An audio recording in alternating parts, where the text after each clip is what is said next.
Good afternoon. This is 13 Now. I'm Mark Mulholland. Busy afternoon in the News Channel 13 newsroom on this Friday, including an eye on the weather for the busy holiday weekend and a broad daylight shooting in Troy and its impact on a local church. But we begin with the latest on that summer sword attack at an Albany homeless shelter. The man responsible for the attack was sentenced today. Stella Porter was there for the sentencing and is kind enough to join us here in our 13 Now studios. Stella, good afternoon.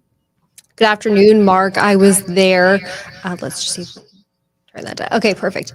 I was there earlier this afternoon when Randall Mason was sentenced for that attack in August, that brutal attack on John Romano. John was in the courtroom today talking about how that has impacted his life. And we know that Mason was sentenced to 25 years in state prison, 5 years of probation, and several orders of protection were given out today. But all that Romano had to say in court was to give well wishes to his attacker and to say that he offers grace and also uniquely some sympathy and understanding of the position that his attacker is in, because he himself served prison time for an attack at Columbia High School for walking into that school and firing a shotgun near faculty, staff, and students. So he himself understands what it is like behind prison walls. And he offered his insight and his understanding that it's difficult to turn around your life, but he did hope that for his attacker today. Did Mason say anything? Let me make sure that you hear me well at home. But did Mason say anything in court today, Stella? Mason said only that he apologizes. It was a very brief statement. It was, "I apologize to John." That was pretty much it. And again, Romano's been very forgiving.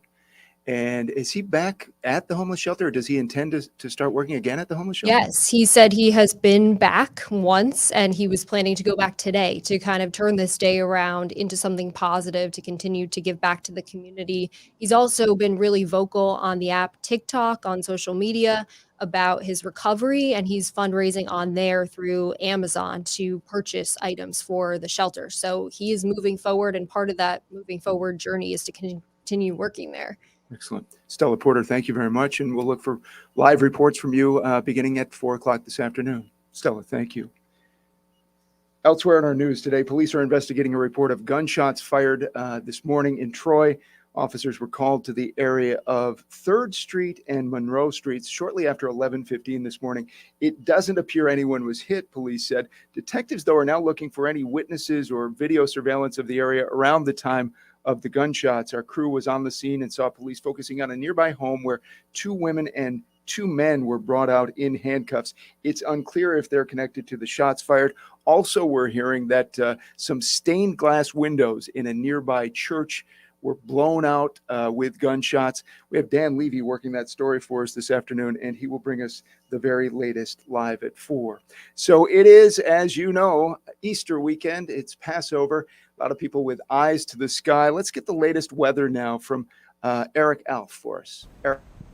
Look for a mix of sunshine and clouds today, and it'll be a bit on the chilly side as well. High temperatures likely topping out only in the upper 40s to lower 50s during the afternoon hours. Got to watch for some high cirrus clouds that could filter in throughout the day today. Other than that, though, looking at partly cloudy skies, and then that cloud cover will begin to gradually clear out through the overnight hours. Winds will subside as well after a pretty gusty day that it will be today.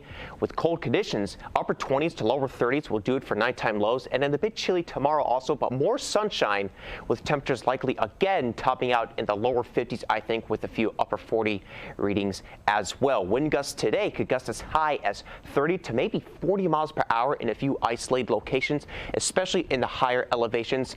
Winds will gradually subside towards the evening hours, and then for the overnight, we're looking at lighter winds. So for today, it's going to be chilly, around 52 degrees. We'll have those gusty winds at around 35 to maybe 40 miles per hour at times. And then tonight's going to be a cold one with less wind, no clearing skies, going with a low of 27 degrees. And your extended forecast shows a pretty chilly day on Saturday as well, maybe a few high, thin clouds.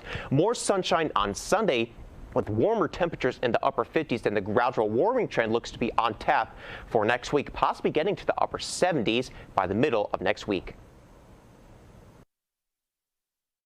Wow, high 70s. We'll take that next week. Please join us again live at 4 on News Channel 13. In the meantime, please like and subscribe to News Channel 13's YouTube channel to get regular updates like these throughout the day. I'm Mark Mulholland. Have a great weekend and a happy Easter.